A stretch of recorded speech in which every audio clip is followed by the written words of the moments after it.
আসে নাই, যে কোনো সময় আমাদের মৃত্যুর ডাক চলে আসতে পারে।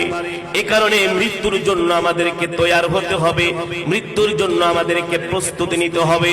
আমরা কিভাবে মৃত্যুর জন্য তৈয়ার হব, কিভাবে মৃত্যুর জন্য প্রস্তুতি নিব? এমন একটা লম্বা পথ যেখানে আমরা কোনো রাস্তাঘাট চিনি না, যেখানে কোনোদিন আমরা কোনোদিন যাইও নাই, ওই শহর সম্বন্ধে আমাদের কোনো ধারণাও নাই, ওই জায়গা সম্বন্ধে আমাদের কোনো ধারণাও নাই। ওই কবর এমন এক ঘর যেখানে নাই কোনো বাতি, যেখানে নাই কোনো সাথী।